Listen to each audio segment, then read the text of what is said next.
المرتضى بن الحاج بحر المدد، شيخ إمام أحد الفحول، ذي البركات الفائض الوصول.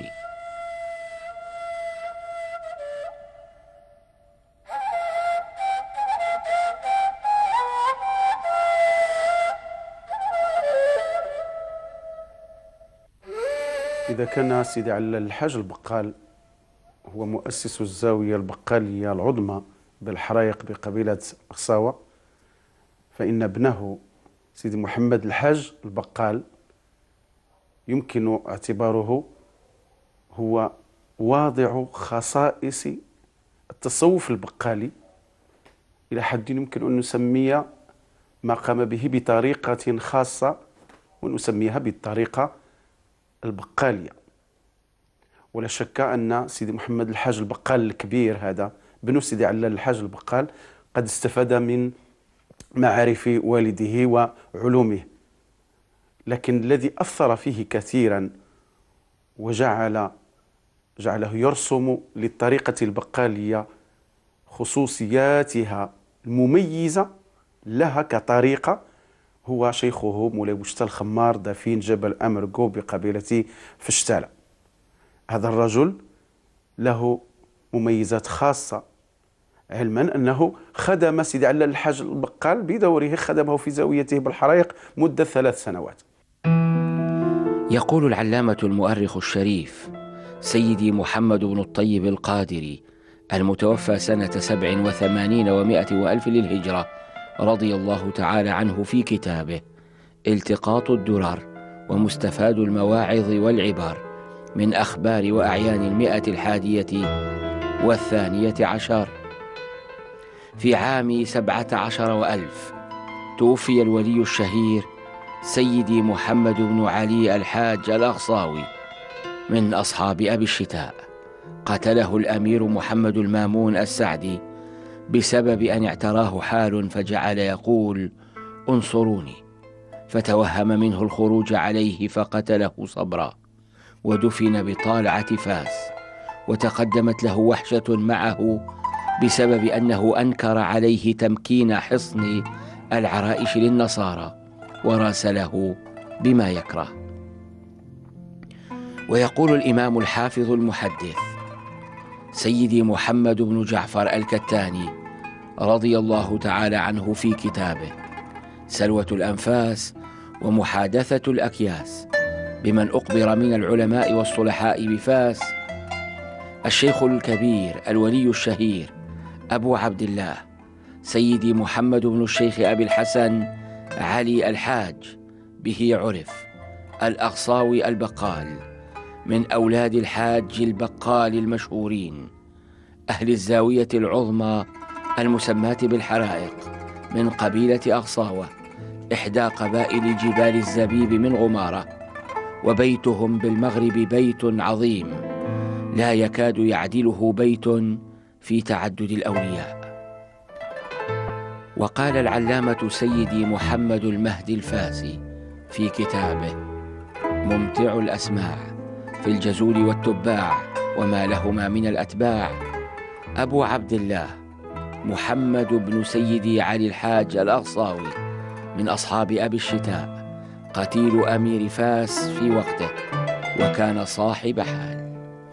وفي الملحق الثاني من تحقيق وتعليق العالمين الجليلين سيدي عبد الحي العمروي وسيدي عبد الكريم مراد على كتاب ممتع الأسماع المتعلق بواقعة سيدي محمد الحاج الأغصاوي جد الشرفاء البقاليين، قال: كان أشجع العلماء وأثبتهم على الحق وأحسنهم موقفا وأجدرهم بالثناء والإطراء، المترجم له في هذا الكتاب تحت رقم 121، وهو الولي الصالح الشيخ أبو عبد الله سيدي محمد بن الشيخ أبي الحسن سيدي علي الحاج المعروف بالأغصاوي، وهو جد الشرفاء البقاليين المنتشرين في مختلف البلدان المغربية.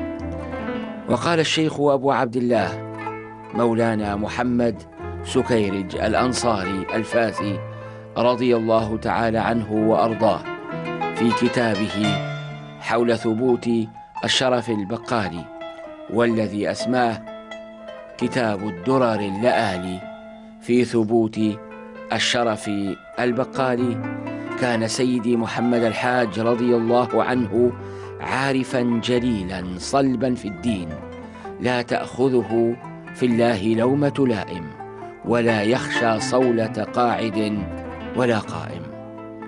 هذه الشهادات وعشرات مثلها تدل على المكانة العليا والدرجة الرفيعة التي تبوأها وما زال هذا الإمام الجليل في نفوس أهل المغرب بعلمه وحاله وجهاده وشهادته في سبيل الله ومنافحته عن الدين وأهله وأمره بالمعروف ونهيه عن المنكر، رضي الله تعالى عنه وأرضاه وقدس سره ونور مقامه.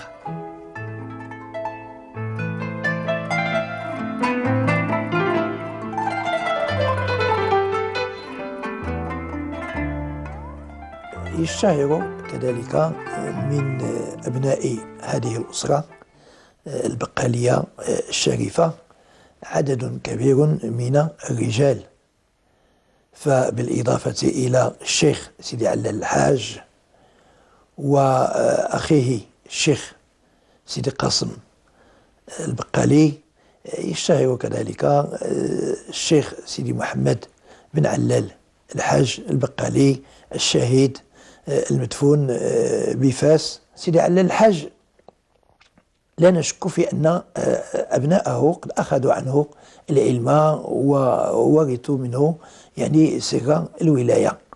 وإذا كان الرجل قد توفي سنة 981 فإنه قد ترك أبناء يشتهر منهم الشيخ سيدي محمد بن علال الحاج الذي كان له ذلك الموقف المشهور يعني مع السلطان المأمون حينما أراد الشيخ المأمون هذا أن يسلم العرائش إلى النصارى الإسبان. يقول في الروض العطر الأنفاس بأخبار الصالحين من أهل فاس، وهو الكتاب المنسوب لأبي عبد الله محمد بن عيشون الشراط المتوفى سنة 900 وألف للهجرة.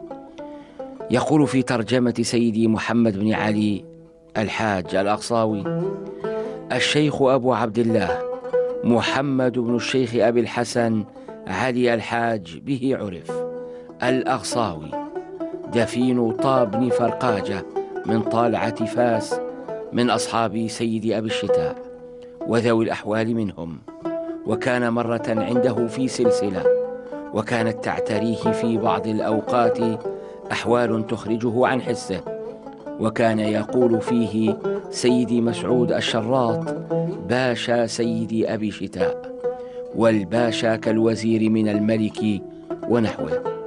وكان له التلميذ الكثير، وله مكاشفات وإخبار بمغيبات، وظهرت له بركات، وله كلام كثير على طريقة أهل الملحون. وقد نوه به وبمقامه وبعلمه وجهاده الإمام سيدي محمد بن الطيب القادري بعدما ذكره كما أسلفنا في التقاط الدرر ومستفاد المواعظ والعبر من أخبار وأعيان 112 ذكره منوها به في كتابه الثاني نشر المثاني لأهل القرن 11 والثاني، أعلى في هذا الكتاب قدره وأبرز شجاعته، وذكره ضمن من ذكر من الأكابر. وقد وصفه الشيخ سيدي عبد الجليل البقالي في كتابه البستان الرائق وبغية الطالب الشائق في ذكر مناقب الشيخ مؤسس الحرائق وما كان عليه أولاده من الحقائق بالشيخ القدوة المربي الرباني سيدي محمد المدفون بطلعة فاس حرسها الله. كما نجد له دورا جهاديا كبيرا وتحريضا على مقارعة المستعمر الإسباني خاصة، ويذكر كوارث لأسرار والده المادية العلمية والمعنوية الروحية في في البحث الذي تم سنة 31 و900 وألف للميلاد من طرف المفوضية العليا لإسبانيا بالمغرب إبان الحماية، والذي أنجز من طرف مفتشية التدخل وقوات السلطة الخليفية، والذي اتخذته المفوضية الإسبانية العليا درسا تعريفيا مدققا في إتقان المعارف لضباط خدمات التدخل الإسباني في المغرب، والمسمى تايفاس دي شورفاس رسولا del Bacal y su abolengo religioso، طوائف الشرفاء أولاد البقال وإرثهم الديني، إعداد وإنجاز مفتشية التدخل وقوات السلطة الخليفية.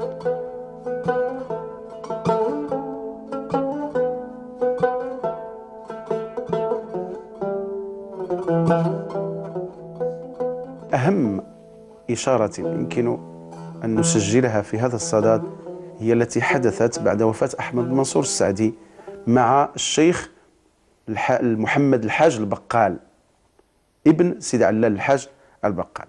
فهذا الرجل بسبب ظهر اسمه لامعا جدا في مسألة قضية العرائش، فبعد وفاة المنصور سوف يتصارع أبناؤه حول العرش، وسوف يضطر كل واحد منهم الاستعانة بالقوى الخارجية مثل العثمانيين الأتراك والإسبان. محمد الشيخ المامون استعان بالإسبان، وكان ثمن هذه المعونة لكي يحصل على المال والعتاد هو أن يسلم الإسبان مدينة العرائش. ولكي يجعل عمله مشروعا استفتى علماء مملكته في مملكة فاس. العلماء اختلفوا، منهم من أفتى بجواز ذلك وإن كان عددهم قليلا، ومنهم العلامة محمد بن إبراهيم الدكاري. ولكن أكثر العلماء رفضوا أو عارضوا المسألة، وهؤلاء المعارضين على 3 أصناف.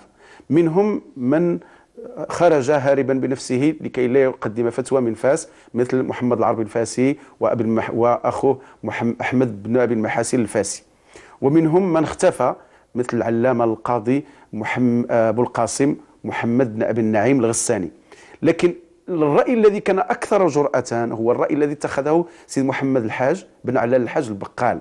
هذا عارض جهرا وأرسل رسالة إلى محمد الشيخ المامون بما يكرهه، وواجهه بما يكرهه وأنبه، ومن ثمة تدخل تلك المسألة التي قلناها قبل قليل في التصوف، تدخل قولته انصروني انصروني. فيقال أن السلطان خشي على نفسه من مزاحمة محمد الحاج البقال، فأرسل إليه جيشا، فدارت معركة غير متكافئة طبعا في منطقة بني حسان بين تطوان والشاون، وقتل فيها محمد الحاج البقال.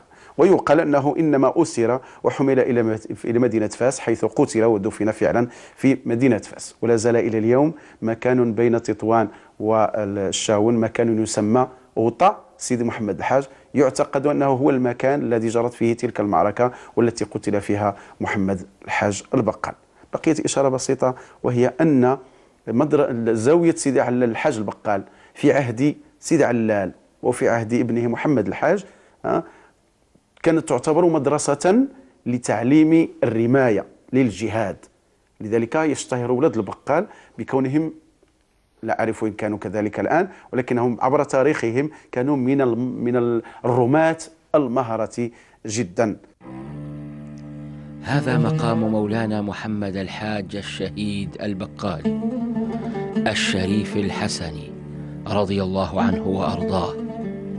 هذا مقامه العلمي والروحي والصوفي والديني والجهادي عند مترجميه جميعا، والذين نوهوا به وبمقامه قدس الله سره ورضي عنه. شيخ المشايخ منور العقول، قطب النهى قدوة أرباب الوصول، ابن أبي الحسن ذي العرفان، الشامخ القدر العظيم الشان، عرف كل منهما بالحاج ما شئت فاسأل بهما من حاج، رضي الله عنهما وأرضاهما.